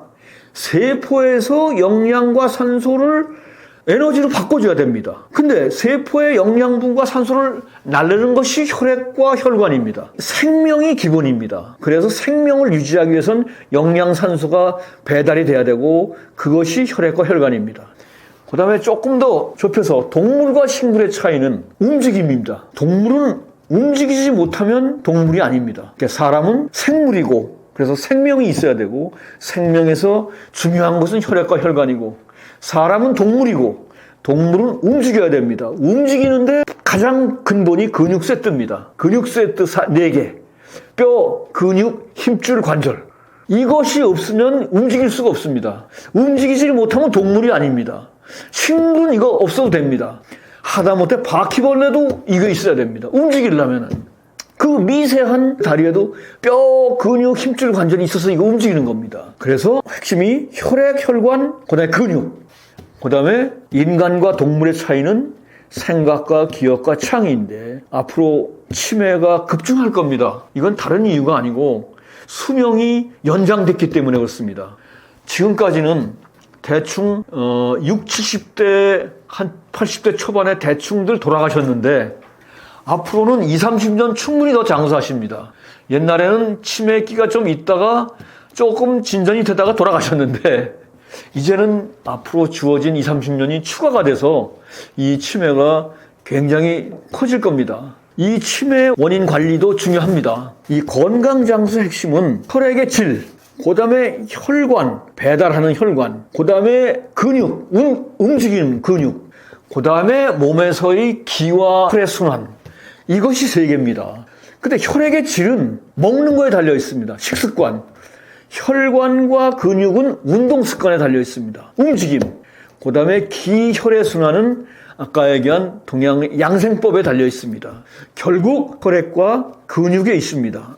그래서 제가 이런저런 뭐 고혈압부터 추천드리고 많이 있었는데, 한꺼번에 정리해서 시간 장소 제한 없이 효과 있는 것, 최소한 미니멈으로 꼭 당부하는 건, 먹는 것은, 식습관은 한번 아침을 건너뛰어보자. 그리고 공복 시간을 가져보자. 그 다음에 탄수화물은 나중에 먹자. 그 다음에 식후에는 걷자.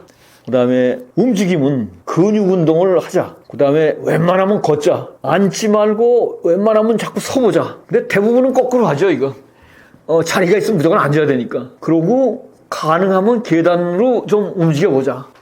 따로 운동 안 해도 이것만 해도 훨씬 더 효과가 있습니다. 그 다음에 3대 동양약 양생법, 고치법, 회진법, 항문 조이기, 그다음에 셀프 지압, 손톱 지압, 모관 운동 하면은 이 만성 질환은 상당히 도움이 됩니다. 그다음에 치매가 앞으로 급증할 텐데 치매 예방을 위해서는 4가지가 중요합니다. 또 여기 나오지만 혈당 관리. 이게 치매는 뇌 질환보다는 혈관 질환입니다. 이 뇌로 연결되는 혈관과 신경의 질환입니다. 그것이 원활히 안 되면은 이 뇌 신경세포끼리의 연결 기능이 자꾸 약해집니다. 그래서 연결 상태가 나빠지니까 기억이 자꾸 떨어집니다. 그래서 그걸 할 수 있는 게 혈액과 근육인데 그거를 하려면 혈당이 높으면 그게 잘 안 됩니다. 그래서 2개 하고 그다음에 나머지 2개는 젊었을 때부터 관리를 해야 되는데 청각과 치아입니다. 치매의 가장 근본 원인 중에 청각 이상이 있습니다.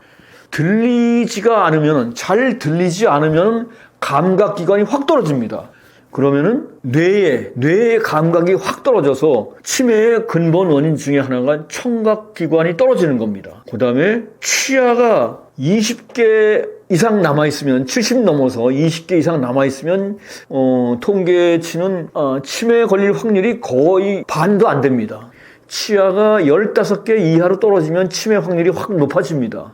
그거는 아까 말씀드린 치아의 잇몸 신경과 혈관, 이게 뇌 혈류와 이게 연결이 직접 됩니다. 치아 관리하고 청각 관리. 이 치아 관리는 최소한 하여튼 좀 정성을 들여서 젊었을 때부터 좀 해야 되고, 청각은 이게 WHO에서도 지금 경고를 했는데, 요즘 젊은이들이 나중에 청각 이상으로 치매의 염려가 상당히 누적된다. 왜냐하면 헤드폰으로 젊었을 때부터 고음질의 그 음량을 자꾸 듣다 보면은 핸드폰이 또 이제 뭐 스마트폰으로 돼서 뭐 항상 영상과 뭐 하여튼 이 옛날에는 상상치 못하던 이 청각의 무리가 상당히 간다. 지금 젊었을 때부터. 그래서 이것이 지금은 모르지만 젊었을 때는 회복이 잘 되니까. 근데 쌓이다 보면은 그 장년, 노년이 돼서 치매에 아주 큰 영향을 끼칠 것이다라는 경고 메시지가 나왔습니다. 치매는 뭐 지금 젊어서는 뭐 관심도 없지만 젊었을 때도 청각과 치아 관리는 신경을 쓰는 것이 훨씬 더 좋겠습니다. 우리 몸은 원시 시대입니다. 구석기 시대부터 똑같습니다. 그리고 아무리 초디지털 AI 시대가 도래하도 우리 몸은 언제나 아날로그입니다. 그래서 원시 시대의 속성 아날로그 그대로 움직여야 됩니다. 그리고 자연과 어떻게든지 친해야 됩니다. 먹는 것부터 생활 환경부터. 그 다음에 음식은 대단히 중요한데 식사를 대하는 태도는 자기 자신을 대하는 태도와 같다. 그냥 어쩌다 한 끼 때운다 이런 생각이 아니고 음식은 우리 몸에 가장 귀중한 영양소를 제공하는 유일한 방법입니다. 음식을 정성 들여서 준비하고 섭취하고 소화시키고 음식을 대하는 태도는 자기 자신을 대하는 태도와 같다. 건강은 구매하는 것이 아니라 행동하는 것이다. 운동하기 위해서 운동화 사고 헬스장 회원권 끊고 하고 행동을 안 하면 아무것도 아닙니다. 건강은 아무리 돈을 많이 써도 행동을 안 하면 아무 소용이 없습니다. 실천을 해야 됩니다. 편안함은 가속노화를 부르고 불편함은 저속노화를 부릅니다. 불편함이 건강입니다. 근데 제가 이렇게 쭉 말씀드린 것들이 다 하려면 땀 흘리고 노력을 또 해야 됩니다. 그게 불편한 겁니다. 가장 좋은 건 약 먹고 가만히 있으면 좋은데 그럼 해결이 안 됩니다. 건강은 뭘 자꾸 더 하려고 하는 것보다 나쁜 거 덜어내는 것이 더 필요합니다. 그러니까 건강은 더 한다는 것보다 덜어내는 것이 더 필요합니다. 네, 이상으로 정리를 하겠습니다.